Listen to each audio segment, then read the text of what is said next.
Hello, all, and welcome back to a new episode of Movies and Us, a weekly gathering place filled with conversations about movies, stories, and connection. My name is Jennifer Hahn. And I'm Sarah Callan. And today we are going to be reviewing the latest Netflix film, The Last House, and we are joined by two very special guests. They're two of our favorites. Laura and Steven are back, y'all. Do you guys want to introduce yourselves? Oh, yes, absolutely. Hi, y'all. No, it's so great to be back. I'm Steven from Midday Movies, a film appreciation podcast where we talk about the past, the present, and the future of movies through the lens of culture, history, and film history. So much fun. Yeah, and I am Laura, the other half of Midday Movies, a film appreciation podcast that's just great. You should listen to it right now after you're done.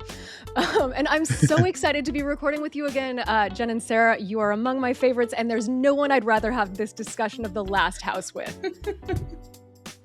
I think we're going to have a fun time, y'all. Something in me has an inkling. We had an amazing time potting with Laura and Steven for Wicked for Good. There were some super vibrant takes from Laura that still live rent-free in my mind. So go listen to that episode.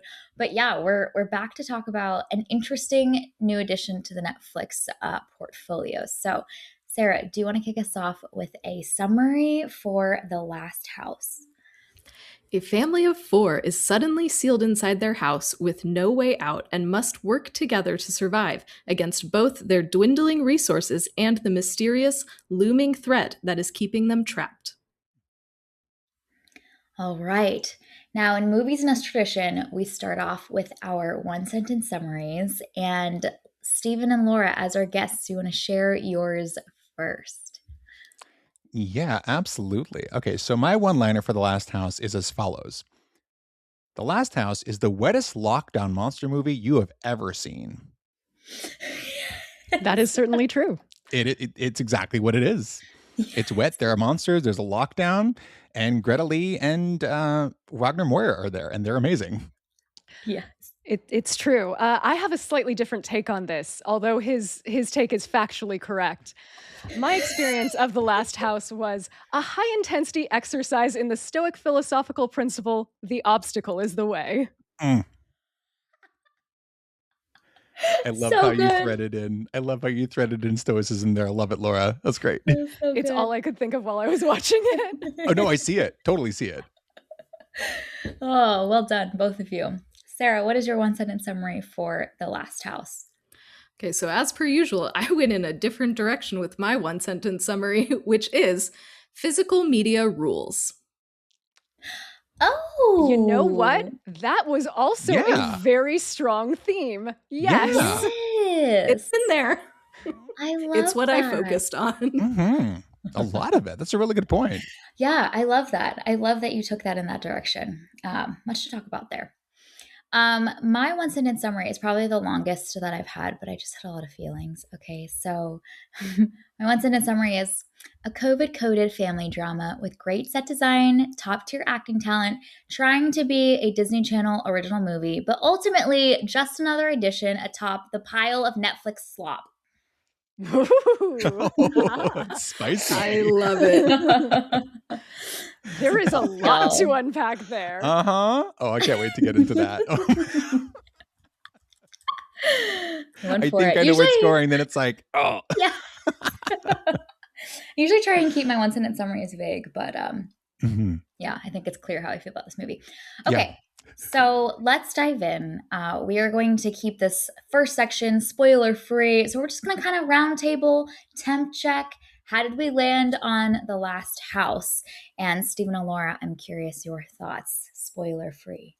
Oh, Steven, would you like to go first? So many thoughts. You have hand gestures that suggest you do. I never want to go first, but I will because I have been. So I have a lot of thoughts about this. First of all, the ad campaign, this real man living in a billboard house for 3 days, just some amazing advertising. What really stood out to me, the signboard messages that they use throughout, the chimney fishing that they use throughout, the cracked chimney also, just the chimney in general, I thought was very interestingly done. Wagner Moura and Greta Lee, some tremendous talent in here. And the parallels between the father and the daughter and the mother and the son. There are some interesting parallels there that cross generation. And those are the things that really stood out to me about this film. Yeah. Oh yeah, yeah. The family dynamics were fascinating. Were Mhm. fascinating. And I love that everyone's working through their lockdown trauma in different and interesting ways. Mhm. Um, what I got so much from the so much of this movie was, did you guys ever watch Life After People? It was this Discovery Channel series. Anyway, it Mhm. basically shows you what happens a number of days after people have just disappeared, and so it's the Earth reclaiming our structures. And there's Mhm. so much of that beautiful design here, just nature overcoming the physical locations and making it this green wonderland. I thought that was gorgeous, and I am also obsessed with the underwater photography. Like, it was strangely beautiful. It almost seemed like it was from a slightly separate movie, and I was like, "Go on, water ballet. I'm here for it." And I did wonder to myself, this isn't a spoiler, although it is specific, what would happen psychologically to a family who could only be exposed to Annie and Con Air over a period of several months? I don't know. There are gonna be a lot of sing-alongs. Yeah, And they I were think Hard Knock Life is appropriate to this particular lockdown. Yeah, you feel it throughout this film. It's got something. Mm. they were far more sane than I think I would be if I were living their life. So like shout out to those characters. I don't think I would have been that like with it by the end on like starvation and like cabin fever forever. Oh my gosh, I I'd be know. And gone. somehow they keep having food. They keep being able to find food, new and innovative ways to get food. Like it's actually impressive. It's genuinely impressive. Sarah, what were your thoughts about The Last House? How did this land with you? Yeah, this movie did not work for me at all. I think it has a good premise. It's very Mhm. fascinating that like the rain comes and then they're stuck inside and they cannot leave. And what are you going to do?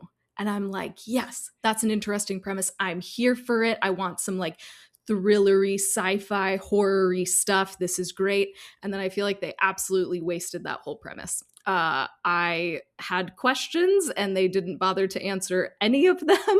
Uh, and I didn't feel invested in these characters. Like, I was uninterested in a lot of what happened in this film, despite it being a really great setup. So I feel as though this could have been a lot better than it was, which is I think generally how I feel about Netflix original films. And for me, like Greta Lee and Wagner Moura couldn't even save this. Like it just, I was like, why are you doing this to these two very talented actors? Can't we have better material for them to do anything with? And there's just, I feel like the script was so poor that they did their best and even they couldn't save it. Yes, that's exactly how I feel. We've got like top tier acting talent in this film. We have an incredible premise with kind of echoes of things that everyone has experienced universally across the entire world. So, like, theoretically, this should hit, And I just feel like they were lazy. Like, the script is not good. No one behaves like a real human being. None of the emotional beats later, I think, really land. And it pains me so much when we get like mediocre content like this, especially from a big streaming platform, because I think it just sets everyone's bars lower for the type of entertainment that we all deserve. So, like, I think this isn't a fun enough like Tuesday night watch, but like, I'd rather it just not get made or pour into something that is genuinely going to be thought through and delivered on well. So I think the best parts of this film are the set design. That team did an amazing job creating something that was like hauntingly beautiful and that Mhm. feeling almost kind of like an inevitable way that like nature's beauty will take over, but it's also all consuming and all powerful and kind of you're in awe of it. And so I loved that part of it. I think that was like the most interesting thing that the film did, is some really great set design that was this weird blend of terrifying and beautiful all at the same time. Mhm. Oh yeah, I would agree. That sealed house, it was definitely the set is a character in this. So the cinematographer, Paul Ulvik Rockseth, I believe his name is. I feel like he really set the house design up to have a kind of claustrophobic intimacy. And I do think that worked very, very well because every time you go back to the house over weeks, months, it does feel smaller and smaller and smaller and more lived in. The characters seem like they're older and a little bit grouchier and a little bit just more downtrodden. So I do feel like that worked very well. The house is intimate. The house is just kind of falling apart, and again, the cracks in this chimney indicating that there are cracks in, this house in this world. I just think it was really fun. I do like what happens towards the end. I agree that there is some payoff, although I would have absolutely wanted more payoff than I got. Yeah, I feel like there's an environmental message that wanted to Mm, be here, but yeah. it like left. It was like, I'm sorry, I've actually got to make a meeting over in Glendale in like a couple of minutes. Yeah. So here's an Arthur C. Clarke quote. Enjoy. I did like that. You are correct. The house as a character is kind of phenomenal. Mhm. Uh, Almost in its like giving tree level of resource production. Mhm. And the Home Alone sequence they have in the second half of the film, I did enjoy a great deal. I am a sucker for Yes. a Home Alone sequence. And it is interesting that we have such an imperfect family. I agree with you, Sarah, that no one was behaving the way that made sense in a way that made sense to me. But I chose to believe that it was because we decided to sink into a family that just was so normal and so not prepared to deal with disaster. They didn't have any heroes traits, and I was like, this is a very interesting everyman choice, and I will allow it. And I'll get further into that when there's spoiler availability, but it was interesting to watch an imperfect marriage and an imperfect family in an imperfect house in an imperfect situation. Yes. Why don't we give a spoiler alert? So if you haven't seen The Last House, this is your spoiler alert. Go watch it on Netflix. Come back, listen to the rest of our conversation. I think this is a film that like you want to go in and let it take you on its journey. So go watch it, check it out, come back and listen. All right. So yeah, actually, Laura, let's talk about some of those character dynamics. Now that you have full freedom Oh to be yeah, able to yeah, talk about those. absolutely. I did kind of like that we do have these links between the mom and the son and the dad and the daughter. Like we open the film with the dad picking up a fish that's too small, and he's like, "This is the first catch I've had in weeks, but you're too small. I'm sending you back." And that was like basically identical to his daughter picking up the ferret. You're too small for this cage. That initiates the action that leads us to the last of the film and the escape, basically having to leave the house. So they're identical in the sense that they have an inner mercy about them. Although with the dad, it kind of it is subsumed by a survival impulse. And they're kind of like high creative, high volitionary characters. Like you have the dad who is engineering his way into survival. Like if you want to survive an apocalypse, Hollywood has taught me you need to have access to someone who's professionally trained as an engineer. You're going to do it if you got that. And the horticulture done by the mom, also very helpful. Love it. um, but both the dad and the daughter are like creating to get out of this problem. She's drawing a bunch and she's like analyzing the little kraken characters. She's like, this one seemed nice. What a confusing dynamic that we're observing. So they have these very interesting high morale, I'm going to get this done attitudes. And then you have the mom and the son who are like inches from dying of depression at any given time. Like these people are low serotonin producing individuals and they are panicking. Constantly. Yes. It's so funny. Oh.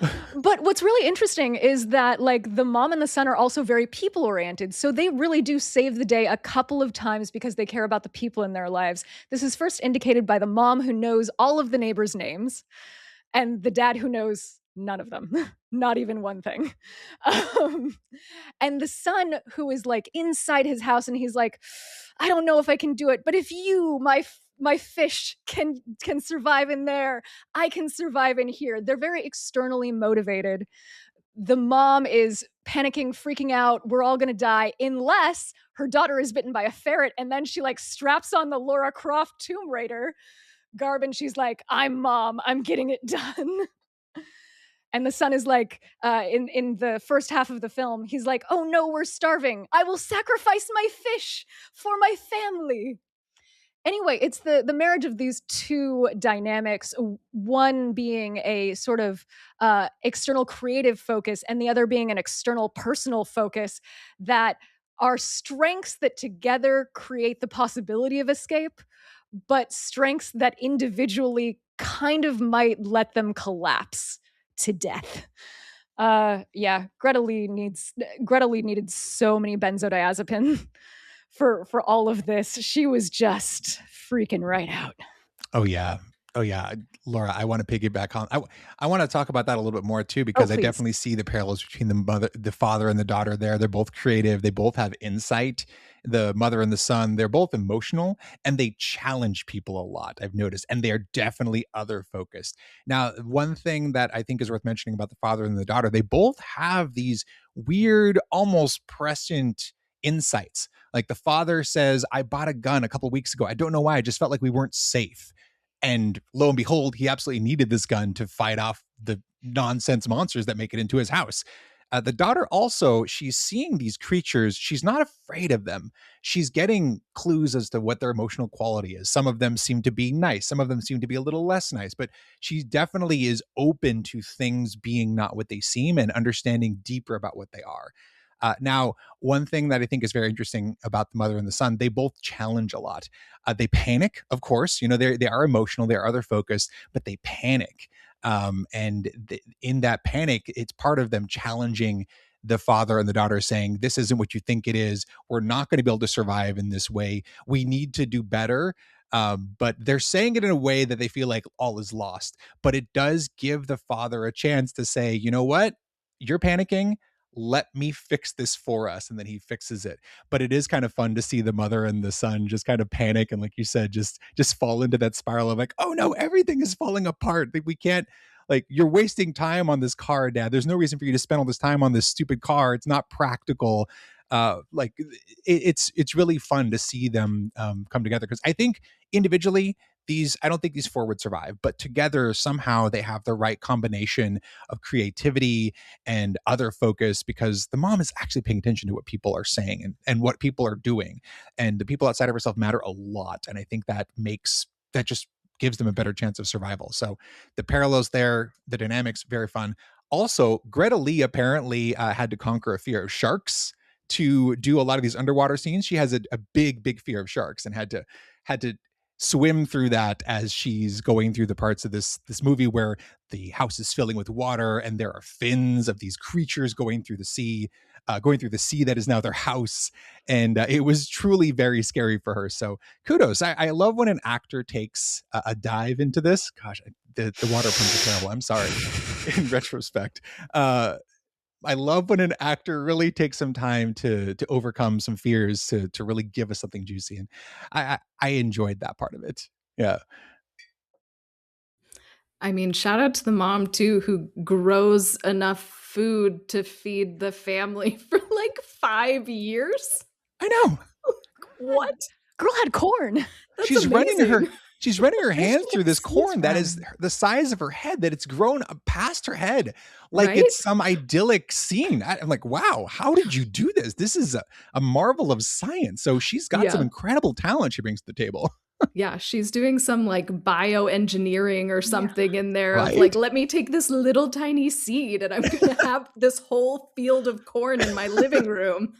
Here we go. Like, We know the dad was an engineer, unemployed engineer critically, Mhm. but we don't know what the mom did. Maybe she was a botanist. Maybe she was some kind of bioengineer too. I don't know, but it's possible based on how well she did the farming in that house. Right? Yeah, they Oh, they they met at science college. They both have STEM degrees and they fell in love. And they're like, one day, our mutual love of engineering and and botany will come together.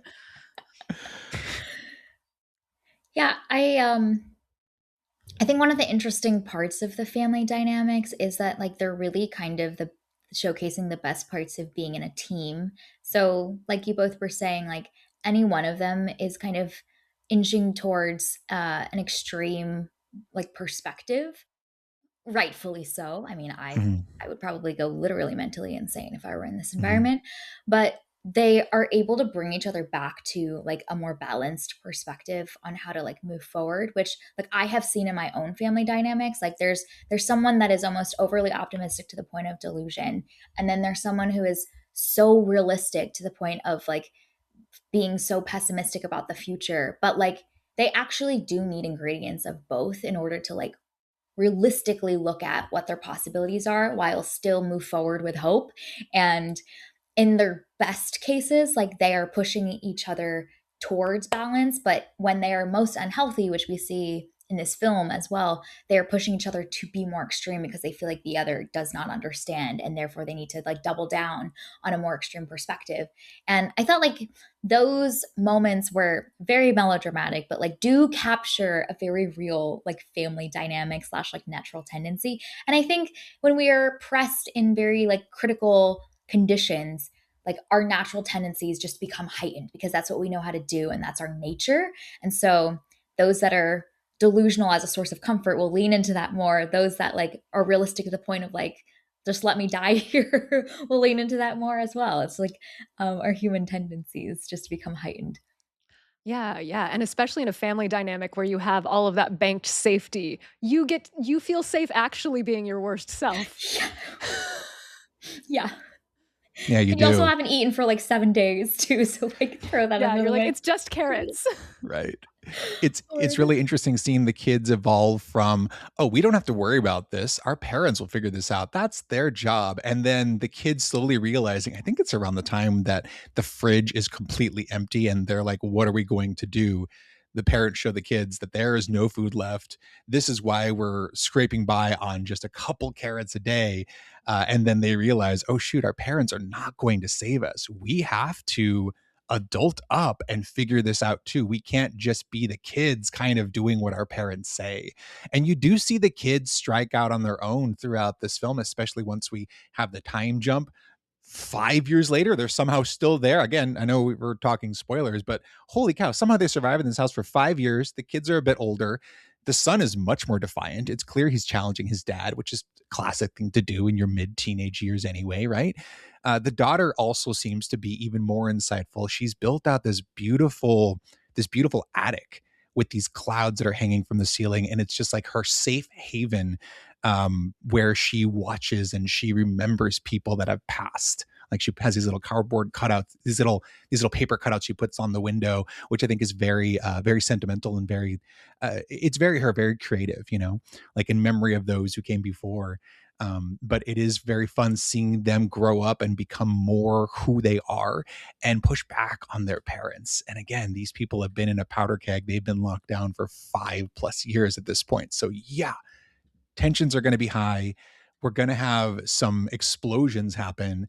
And I think one of my favorite parts in this film is when Wagner Moura's character actually does have a full meltdown almost at the end of this film, because I feel like he had been keeping it together for 90% of this film. He had been doing terrible things to help his family survive. Like he has been taking care of pets. He has been in very extreme ways. He has been getting the food. He has been cleaning the food. He's been doing all of this while his wife is just crumbling next to him. And he finally has this huge breakdown towards the end, which still leads to something positive. It helps them out in the end, but you can see everyone very scared about what is going to happen now that dad, who has been the pillar of this community, of this house, is starting to crumble and crack. much like the chimney in their own house. So it's kind of an interesting metaphor there. So I do see them kind of playing with that. And the chimney itself is I think it is a well done metaphor. It's fun that, again, like Laurie said, it is the obstacle is the way. This chimney is cracking, it's falling apart, yet because it does, it opens up the top of this chimney flue, and they can start hunting through this very ingenious method. If Oh, it wasn't yeah. for the cracks in this chimney, they would have been dead like everyone Dude, else. the chimney is cracked, the Mhm. house is sinking. Yeah. All of that is essential to their ultimate escape. Mm-hmm. And I do like that the dad is repping the basic archetype where you have someone who is not thriving in society but turns out to be thriving in chaos. Yeah.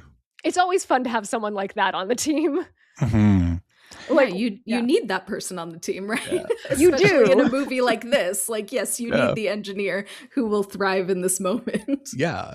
And the unemployed engineer, I think that's a critical point. It's interesting because he seems like he's having a better time being unemployed and just living in his house than being out there. As someone who's ever been unemployed, I got to be honest, sometimes it feels better to just hang out in your house and create these projects and try to add value in your house than try to go back out there and find a job. Like, he is thriving in this house for like the first few months / even the first couple years, like, especially by comparison to everyone else. It does help that he has these very practical skills of engineering that he's applying, but also I think he just likes being with his family. Oh, it's very no, clear he loves it. Guys, I just realized something. The dad and the daughter are introverts.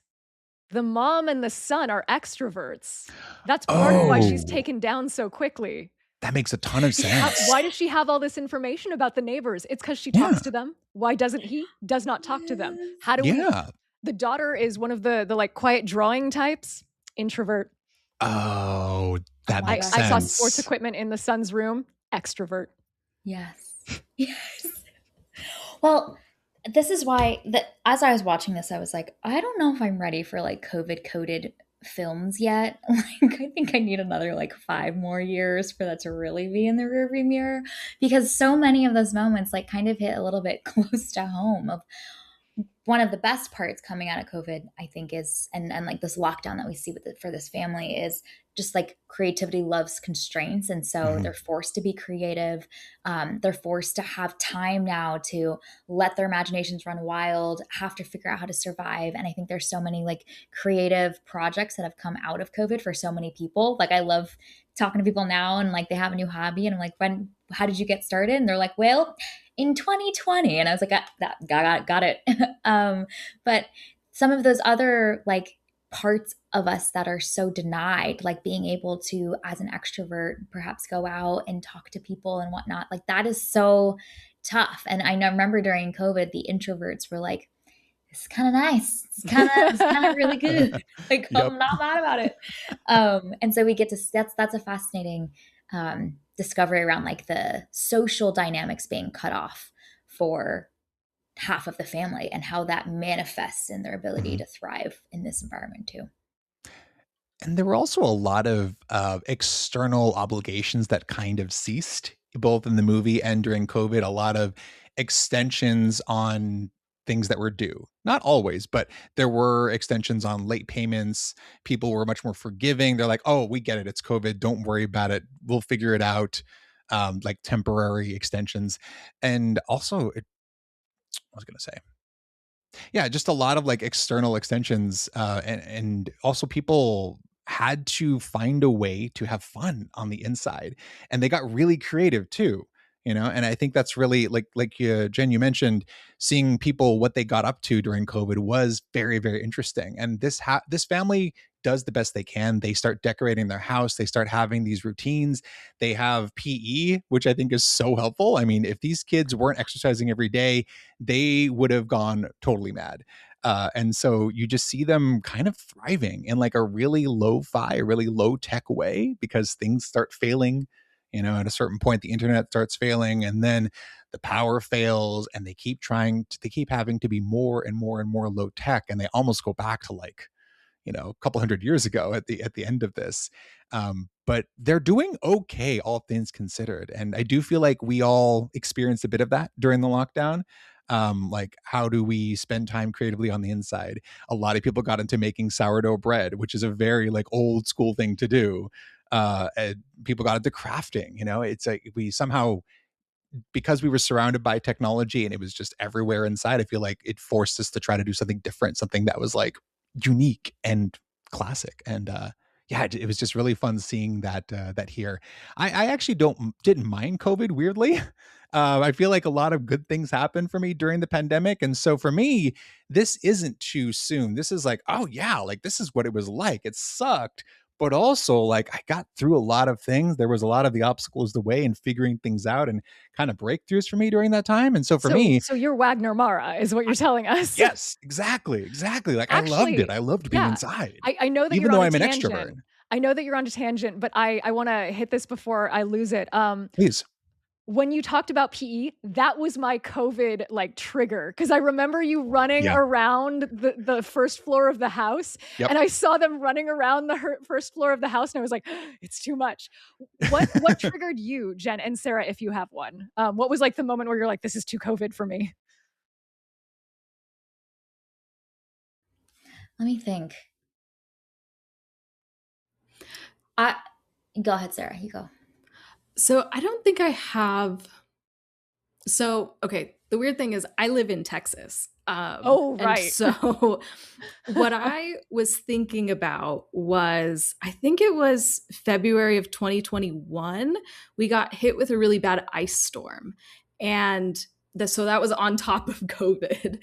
And the power grid failed. People were without power for days, weeks, months. Like it was a bad situation. Like people died because they were without power. And so that's what I was thinking about while watching this. I think pretty early on when they were like writing messages to their neighbors, basically, because I was living alone in an apartment. And honestly, Stephen, I also was thriving during COVID. Introvert, hello.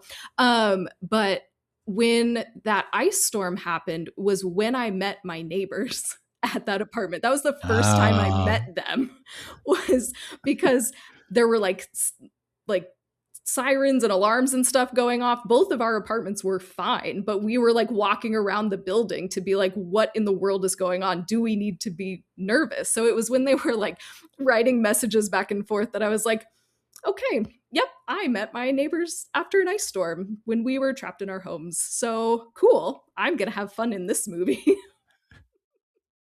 Yeah. That was really affecting, though.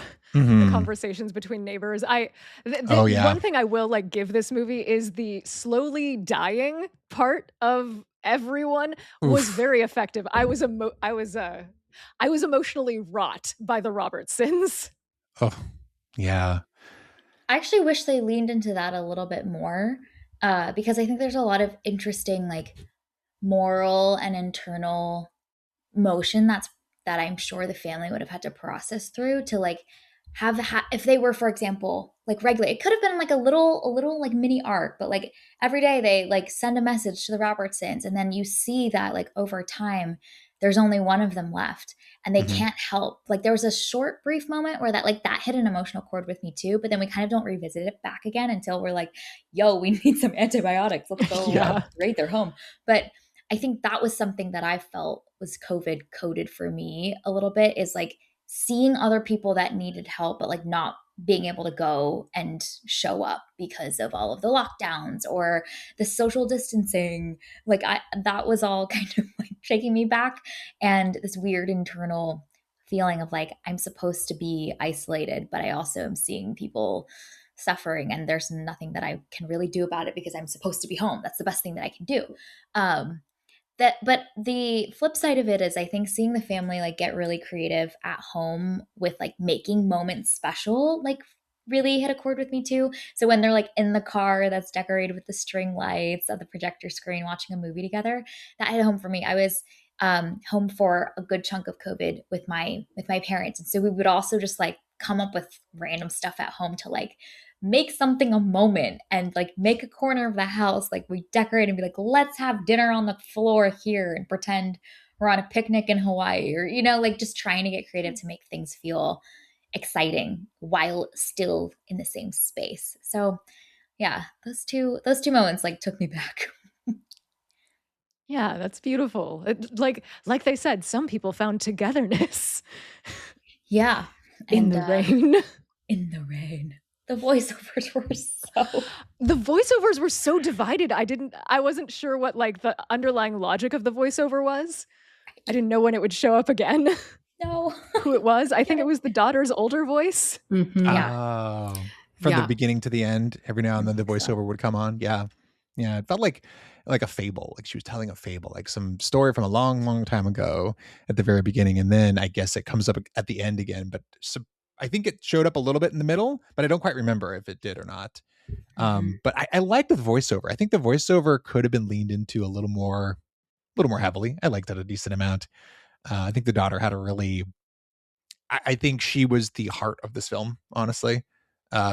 She's, she's so small yet is just doing everything she can to keep her hope alive, and also is keeping an eye on everyone around her, like as best as like an 8-year-old kid can. She's also aggressively driving the plot. Like Yeah. it is her silks that create enough cracks in the chimney that they're like, wait a second, we can put a whole hand through. And it's her act of mercy with the ferret that's like, oh shoot, we gotta change what we've been doing for the past 5 years that has been working, because we now have a medical emergency because our merciful daughter got bit by a wild animal.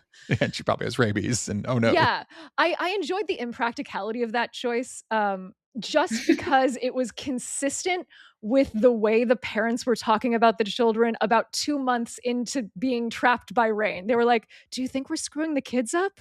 Do you think we're doing the right thing?" And it's like, "Girl, you are so far beyond normal. Yeah. There is no screwing up here. Yeah. This is unexplored territory." If everyone is still alive by the end of this, or at least most people are alive by the end of this, you're doing a good enough job. Good job, parents. Yeah. Oh, That and the reminded me of dog. COVID too. I know a lot of parents of little ones were also like, is this gonna mess up my kid? Because they're just like unsocialized and they don't know how to exist in the world properly anymore during their formative years. But like, I don't know. I think like humans are incredibly resilient. It's probably like one of the thesis of this film is like we find a way, truly. to survive. Truly. Steven, you were going to talk about the dog. Oh, Cassie. Cassidy. Or Cassie. It's the goodest boy.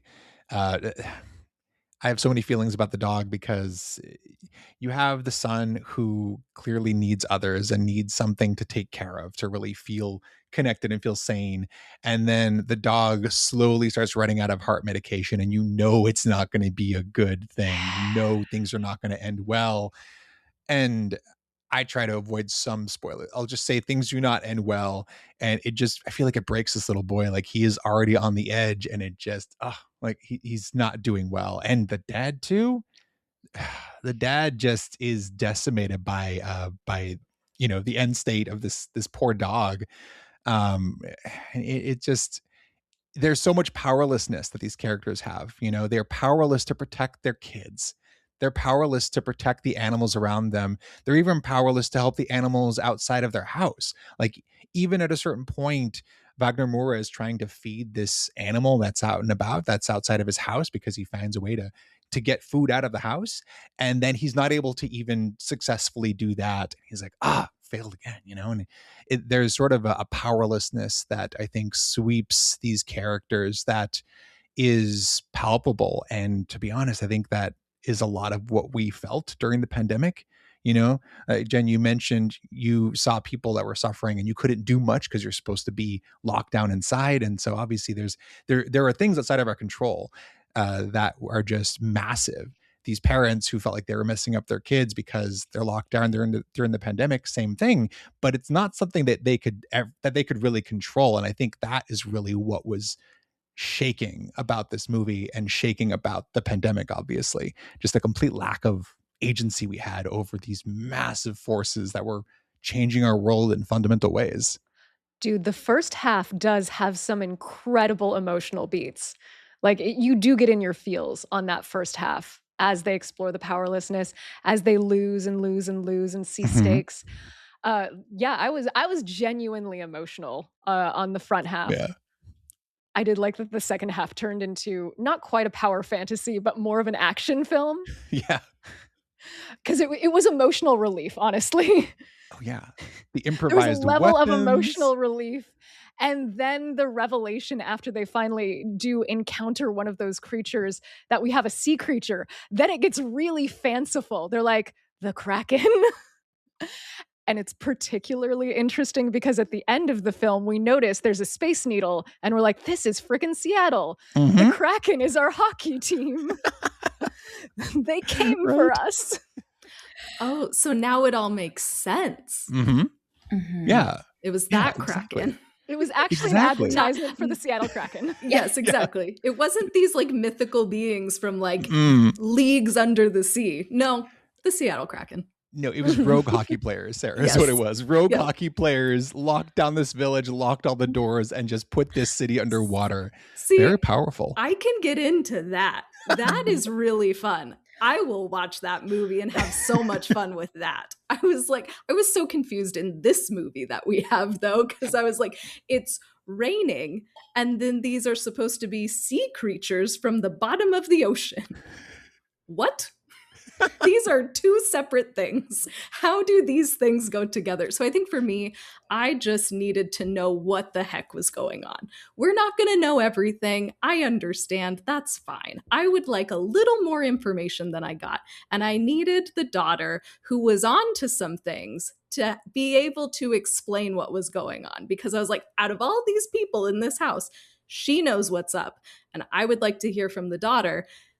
How are we going to get out of this? How are we going to survive? What are these creatures? I needed at least one question answered, and none of my questions were answered in this film.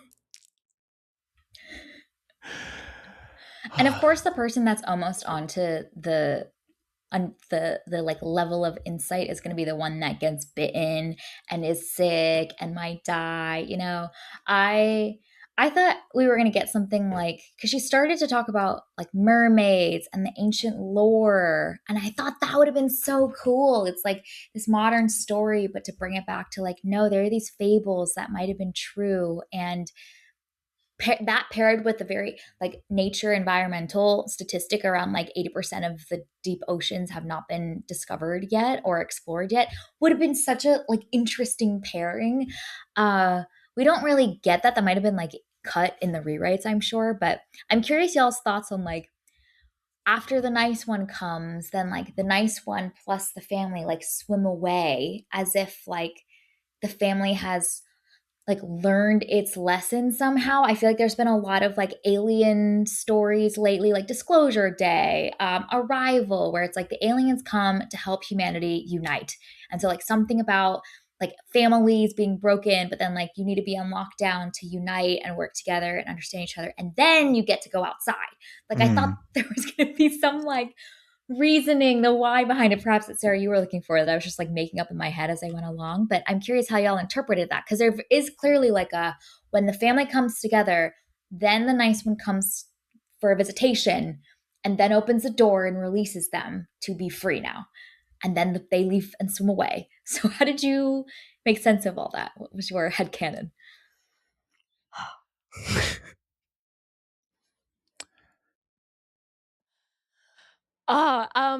Okay, so my headcanon for this is not actually that the nice one was like, you've learned your lesson. It's that the nice one was held at knife point and threatened until someone was like, don't do it.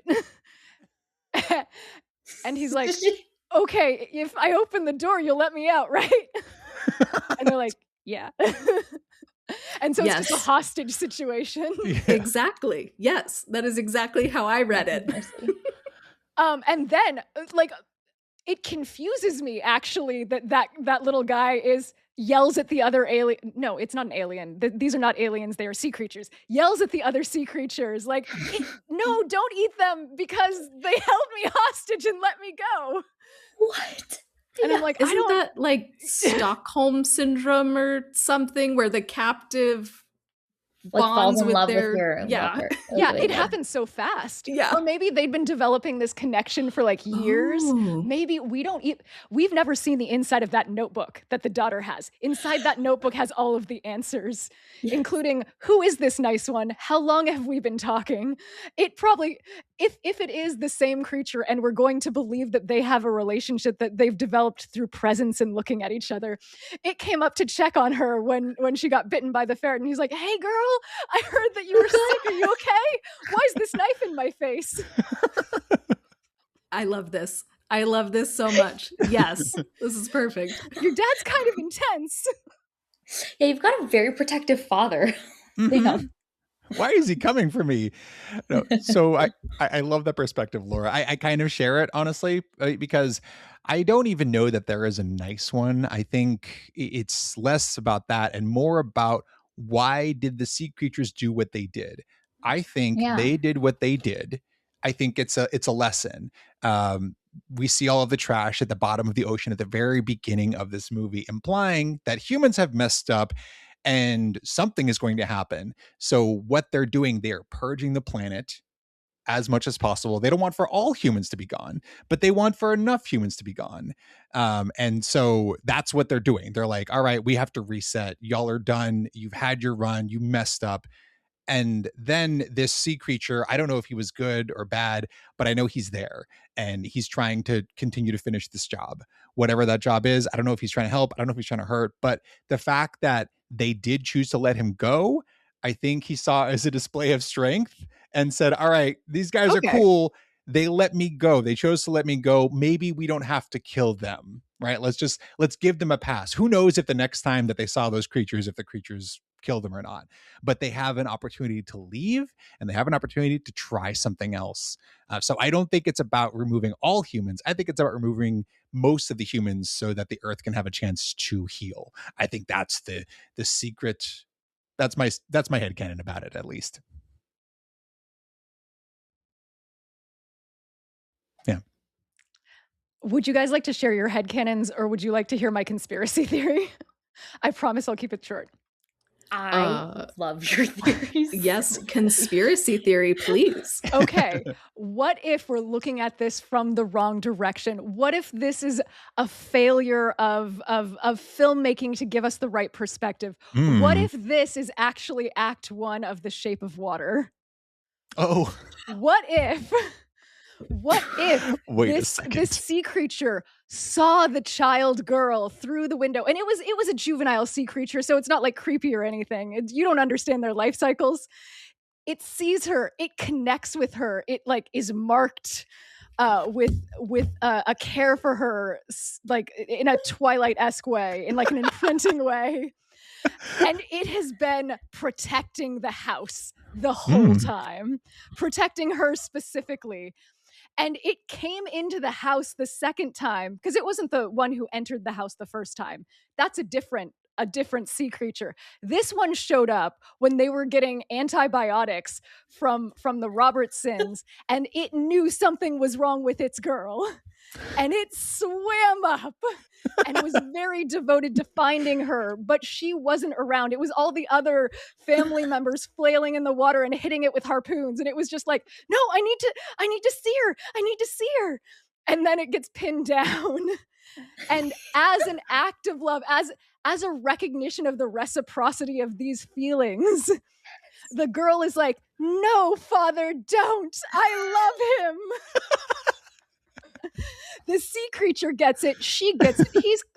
The girl has not told her dad things for many years. You can tell. And so they escape, and the rest of the sea creatures are like, oh, here's one we didn't eat. He rolls out of the house. He's like, no, she's mine. Don't touch her. I love her, father. Glub, glub, glub. Glub, glub, glub. And then they get in the boat and they sail away in search of other humans, but you don't see behind Cassidy the boat is the sea creature following his beloved wherever she may travel. And ultimately, this union will bring peace to the world. A Romeo and Juliet of this eco-horror film. Eco-horror romance. This is incredible. Anyway, that's my conspiracy theory. Amazing, I would Laura. love to hear your takes. Amazing. This makes this movie make more sense. So thank you very much. An additional piece that I would like to add to your wonderful theory is because I was calling BS on some like 5-year-old penicillin that she got from the neighbor's house that like instantly cures the daughter of whatever rabies business she has going on. I don't know anything about science, but I don't feel like that's how that works. So an additional piece to your theory that I would like to add is that the Romeo sea creature somehow has magical powers, and he was able to magically heal her. And then that's how she's able to be running around when 2 seconds ago she was on her deathbed. That is profound insight. I mean, they are able to seal people into houses magically and open doors magically whenever they want. Why don't they have some other mermaid magic to heal people? I love that. I love that. This is evolving in a really attractive way. Like this is the prequel to the Shape of Water, and now these sea creatures are magic and they're helping this little girl. I love it. Wow. So over the years, the daughter has like aged. She's maybe developed, maybe as a result of her illness, like the disabilities that she has in that film. And then Sea Creature Man has evolved and like magically tried. Maybe he eats a starfish every day in order to become more human-like so that he can go find his lover again and be one together in relationship.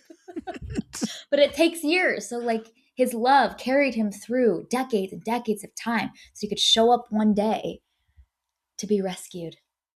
Yeah. Yeah.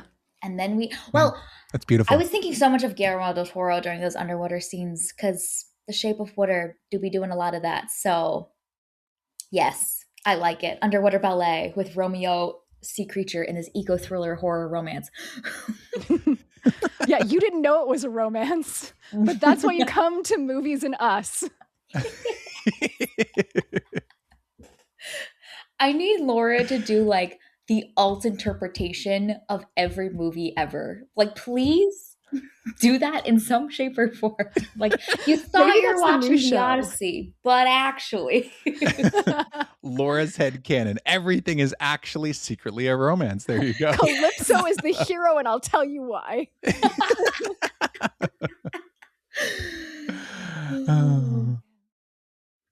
I like that headcanon. Wow. This makes so much more sense now. Everyone's choices make sense to me. It's all because of love, Jen. That's it. Yes. It's all because of love. That's what we need in this day and age anyway, you know? Yeah. She saw the difficulty of her parents trapped in this small house with all of its cracks. And she's like, I want something different. Something cracking. Something slimier. She's like, I don't want human romance. No. Something not of this world. Yes, I was like, it's a reverse The Little Mermaid, basically. Oh my gosh, it is. Oh man. Oh my gosh. Oh man. Yeah. He did have kind eyes. I did note that when he was held at knife point. They were some warm, soft, sweet, gentle eyes. Yeah. So a poetic love soul. That close up. Yes. Pure soul. Maybe he'd been trying to send her poetry back. She's been doing all these pictures and putting them on the wall. Yeah, there were all of the drawings in the water. Maybe they connected through sketching. No, that's true. They're like she would be drawing something on the window, and then you would see the water mirror her sketches on the window. That's a really good point. So maybe it's like a rival, and they speak in like a drawings base, like that's their communication instead of like letters. And so maybe that's how they were communicating to each other. Yeah. And I feel like Romeo Kraken definitely like was not accepted by the family because they, probably toxic masculinity wanted him to be aggressive, but he's just not. He's a soft, tender poet.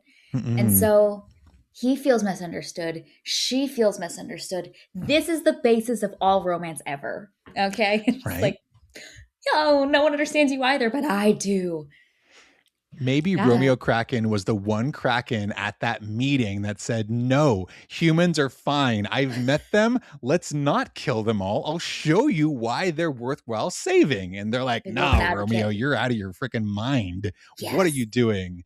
And he's like, Yes. I will prove it to you. This girl, she's good. Let's not kill them all. Only 50%, only 80%. Let's leave them alive. I can see it. I could totally see him like Yes. throwing tables, flipping like these underwater kelp covered tables at this meeting. And that's why all of his family that shows up chooses to not kill them, because they're like, Yeah. You've proven it to us. Like, Mhm. yes, we saw it on the live stream. She did indeed show the act of mercy, like you said. Like you said. Mhm. Yeah, we started this conversation where we're like, I don't know if the script knew what it was doing, but it needed individuals of sufficient vision to interact with it. Mhm. Oh yeah, this is good.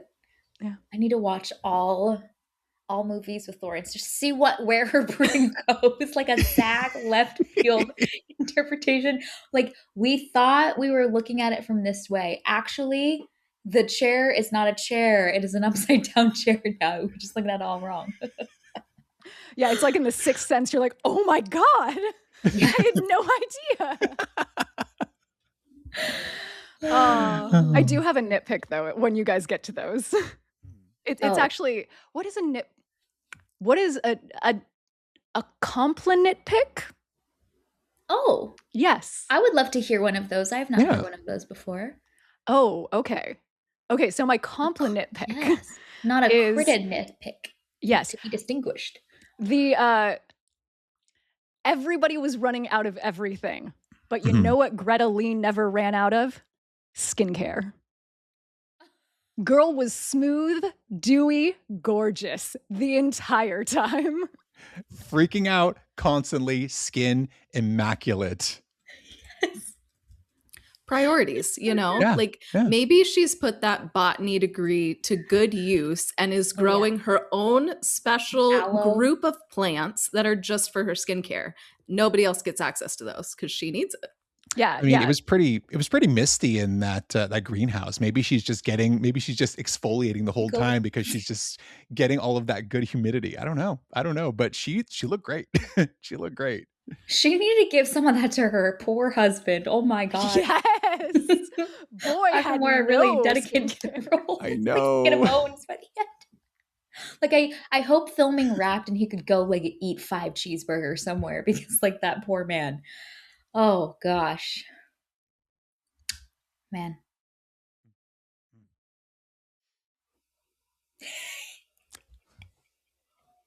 He You're also thinking somehow about like it had now. makeup. Like, there was some eyeliner on there at one point in the film where I was like, I don't think that I would be putting on eyeliner in this headspace, you know? Maybe Yeah. you just need something to feel a little something to feel Yeah, good. you would something expect like more yourself. Yeah. pajamas. You'd expect more pajamas throughout Yeah. this, but that was one of their early rules, right? They're like, we get dressed every day, we take care that's of true. ourselves, and that was Greta Lee's rule, and she followed that religiously. I do my skincare, I get into regular people clothes every morning, I put on my pajamas at night only. That to me is the biggest willpower, the biggest flex of willpower, that they put on Discipline. actual pants every day. Wow. I can't imagine. I couldn't do that for a year during the pandemic, honestly. Yeah, like nobody during COVID was doing that. Mhm. No. I guess lockdown. Everybody keeps reminding me that coronavirus still exists, and I'm like, yeah, but no one is making us stay inside about it. Yeah. And yes.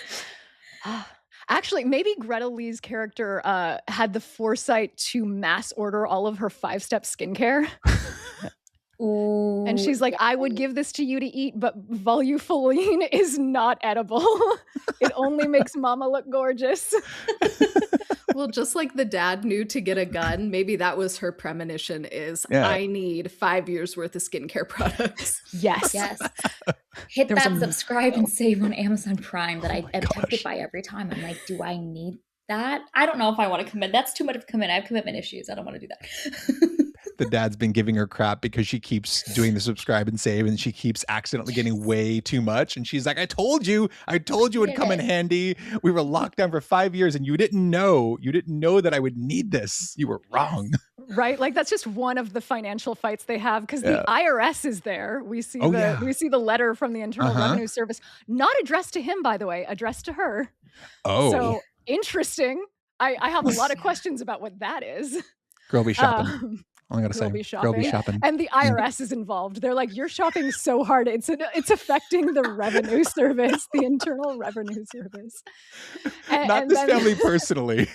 Yes. The IRS directly, not their taxes. Oh my God. Amazon has actually referred you over to the IRS because your subscribe and save load is too high.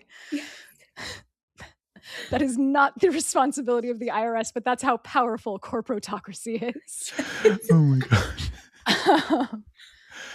Anyway, yeah, so it's that IRS, cracks in the house that are expensive to fix, and there's a mortgage, and somebody, if not everybody, is unemployed. Yes. Yep. Yep. Those are the cracks in the relationship that make the cracks in the house and the world so synergistic and meaningful. Yes. And then it summons the Yes. Kraken. The Romeo Oh Kraken. my gosh. The Romeo Kraken. I like that you immediately named him Romeo and we're calling him Romeo now. Yeah. Yeah, Romeo Kraken. Yeah. Yeah. Oh, and maybe the Romeo Kraken like saw the mother and was like, "Oh my God, that's an amazing bloodline. I am going to invest my entire life cycle into this girl." You know, because that skin on his tentacles be looking like it needs some help, like it needs some deep exfoliating. There's some texture, some skin texture we got to work through. So it's a great choice. Even though he was moist the entire time, yet his skin was just all like, I don't know, mid. I don't know how that scaly. happened. Needed help. Bad eczema. And so maybe that is why he wanted the skincare secrets, go after the daughter to get the secrets from the mom. Yeah. Not all love is pure. Oh Yep, no! sometimes it's complicated. Hey, love can be many things. Exactly. 2 things can be true at once. He can love the daughter and love the mom's skincare routine at the same time. She has a routine for her routine, is what I'm Makes trying sense. to say. Yeah. But thank God that by the time Shape of Water happens, like he gets his skincare routine down because he was slippery in that movie. So that's why his love could be proven pure. True. He needed time. He needed some time. He had to get his act together. But yeah, he was looking great. That was some deep exfoliating. Looking good, in shape, amazing. In shape. I made Sarah watch that movie because we do an Oscar wager, and then whoever wins gets to pick a movie for that year. And I made Sarah watch this Fishman romance movie, and she was slightly disturbed, but also a trooper. She sat through it. That was a movie that I did watch. Yeah. It will Wet divide love. a room. Wet love. Yeah. Yeah. I have to be honest, y'all. I have not seen it yet. That is my secret shame. I've not seen The Shape of Water, and I'm a huge Guillermo del Toro fan. I know people are canceling me right now. Maybe now, we should as get I that listen for to you. podcaster. We could get that for you on physical media, so that when you are inevitably locked in, that is all you will have to watch. It's just The Shape of Water with Laura at home. Over and over again as we unpack this theory about the fish man, the fish Romeo, and the lady Juliet, the girl Juliet, over and over again. I am low-key invested in their love. Okay. Any other last quick shout outs that we wanted to give for the last house? Any other last theories before we wrap? Sarah, I know you had a point around physical media that I think would be great for you to hit. I mean, really, it is just physical media rocks. Like, invest in physical media. It's great. Records sound better. Physical books, there's something so satisfying about reading a physical book and then having DVDs, because movies constantly go off of streaming. So just invest in your collection. It is important. I do kind of love that was my takeaway from a movie that was released by a streaming platform. But that was my takeaway is, you know what? I should probably buy some more physical media. Sounds great. Yeah. I mean, they did have that really small, like, nod to the old Netflix envelope. And I'm like, okay, Netflix. Yeah. See you. Yeah. Did you guys ever keep one of the Netflix DVDs? Nope. Oh yeah. Have you? Yeah. Yeah. By I did. accident. Okay, yeah. so not by accident from me. The following thing happened, and I promise I'll keep this brief. So I returned to film. They were like, it didn't come to us. I'm sorry. We'll forgive you that one film because you know how the mailing service is. And I'm like, fascinating. And I only purposefully did it once, but there's a movie called Pandorum that I watched and loved and was like, I don't know that I'm gonna buy this. But I took it and I was like, I'm sorry, Netflix. I sent it back to you. I don't know what happened. And they're like, it's cool, Whoopsie. Laura. We're going to charge you thousands of dollars as you age. This one's on us. That's amazing. Oh my gosh. I still have it. Confessions right, in you the did hold on pod, to you know? Pandorum. See I see it around sometimes and I'm like, wow, what was it about this movie? Did she like it that much? Or was it just like a little act of defiance against big streaming services? I don't know. Maybe both. Maybe. Yeah, why not both? Why Maybe not? I saw the After future protest. and what Taking a movies they would stand. make. And I'm like, I'm going to take this $5 DVD. It's good. It's Good gonna be active mine. resistance. Budget. Yeah. Yeah. From some schlup from Netflix that they be churning out these days. With the occasional good one. Have you seen a good one? I know that Roma won the Oscar, but to be true, I did not watch it. Roma was really good. I thought Roma was There's great, honestly. Some, like, as of late, Sarah, I remember that we were like, okay, we love Netflix using their powers for good. So good. I forget what it was. There's been a few gems. Yeah, I can't think of a movie off the top of my head, but we loved Supercell, which is a TV show that came out a couple of years ago. That was one that we were like, this is awesome. Good job, Netflix. There was The Harder They Fall. That was the one from a few years ago that we loved. So much. There's been like a few kind of like really creative films and like smaller filmmakers or like younger filmmakers that have gotten their stuff on Netflix, and we've been like, this is incredible. But so there are some exceptions. Nice. Wasn't Squid Game on Netflix? I think that was that was great. That was fantastic. There's some there have been some pretty good Netflix shows, I'm not gonna lie. And they were platforming, and maybe still are platforming festival films. So like It's What's Inside from a couple of years ago that was really good. Was festival, that was really good. And then it got acquired by Netflix, and now we can actually watch it. And it was a very interesting and, in my opinion, good film. All of the characters are archetypes because there's body switching, and they have to be. But it's fun and chaotic, and you would like it. That was really well done. I liked it a lot. Netflix, but then they'll put something out like this that I think I know is like a great weeknight entertaining film for people to just sit down. It's simple, it's thrilling, there's spectacle, like it hits a lot of the boxes that you're looking for like a weeknight watch. And I was surprised at how much they've been pushing it on my feed. It's like always featured on my homepage, but also some interesting marketing techniques. So Stephen or Laura, did you want to mention the billboard strategy? Yes, the billboard strategy. So this is one of the more interesting ad campaigns I've seen in a while. In a while. Don't use the a while part. That's ridiculous. Nobody says that. You can use whichever one you like. But they had this man living in a billboard house for 3 days to promote The Last House.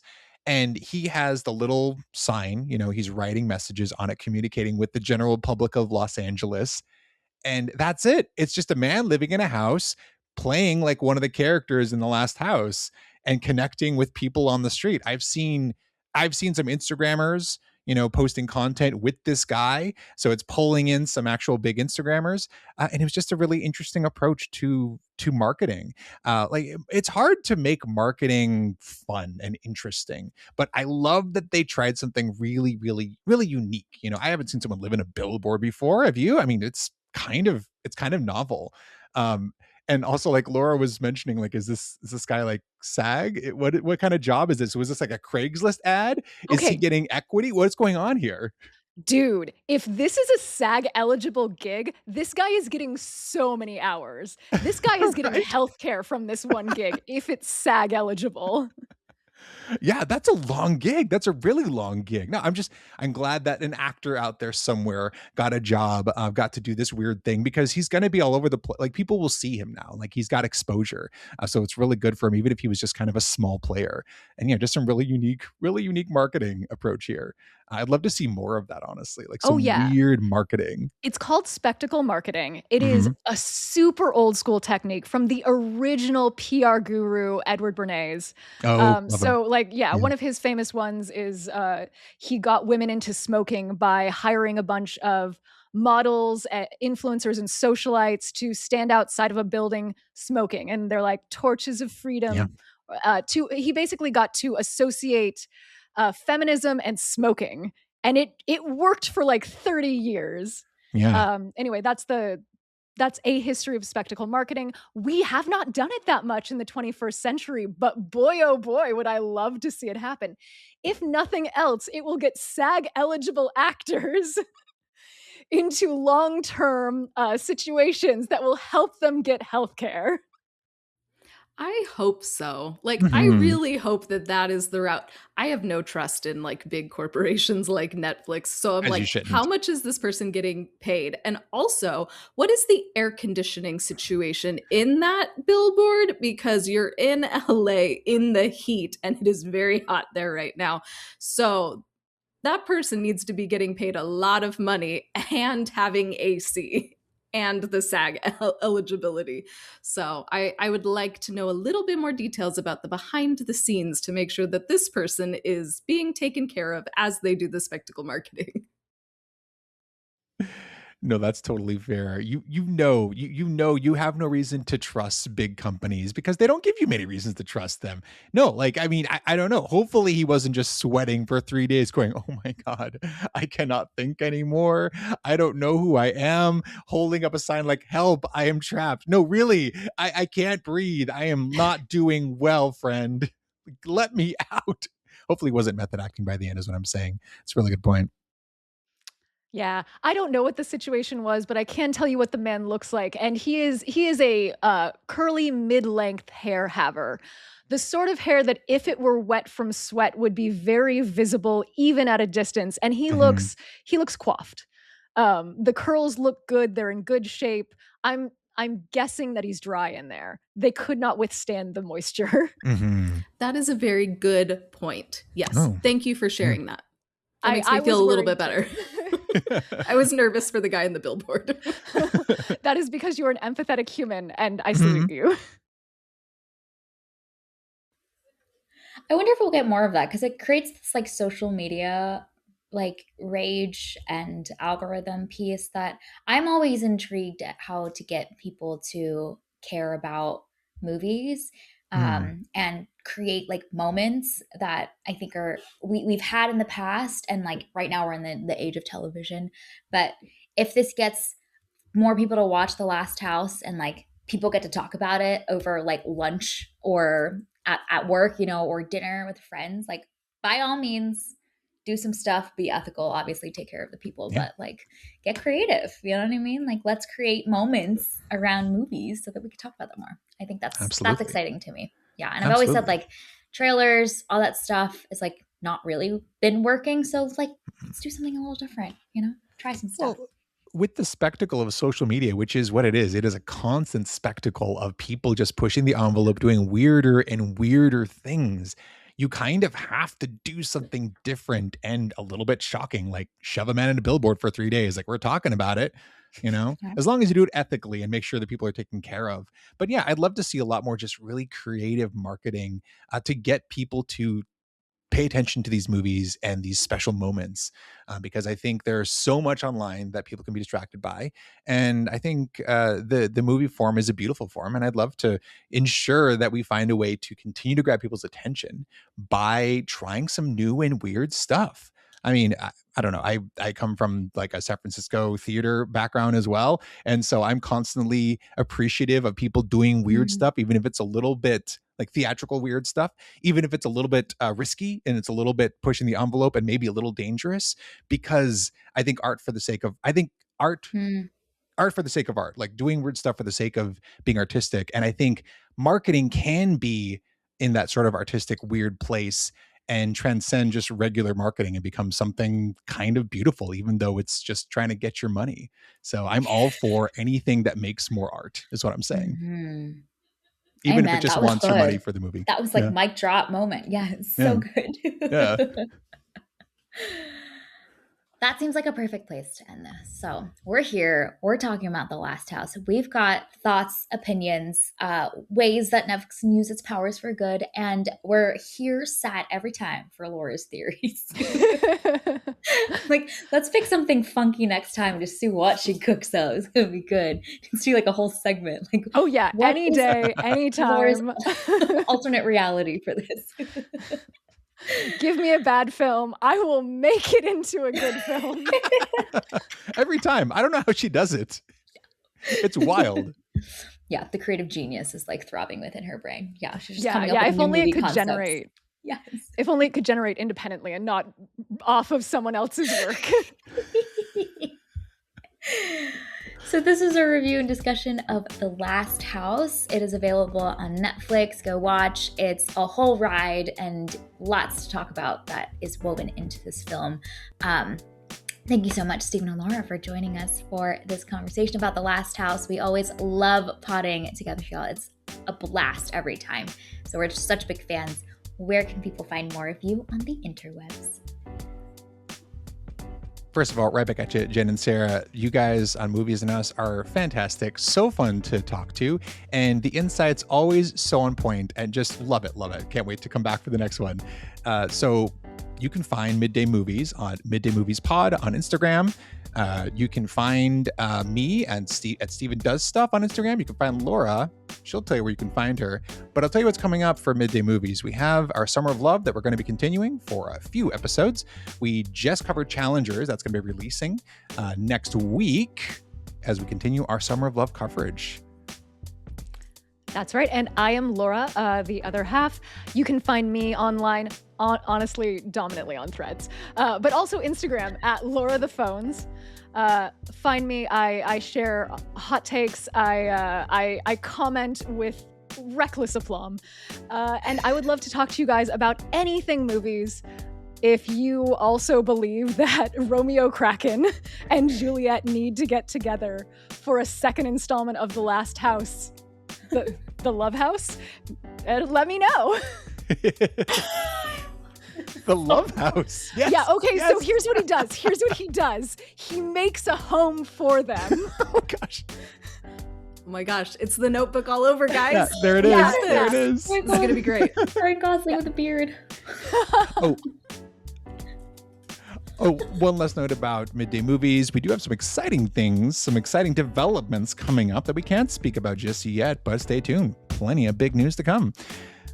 Mm-hmm. Yes.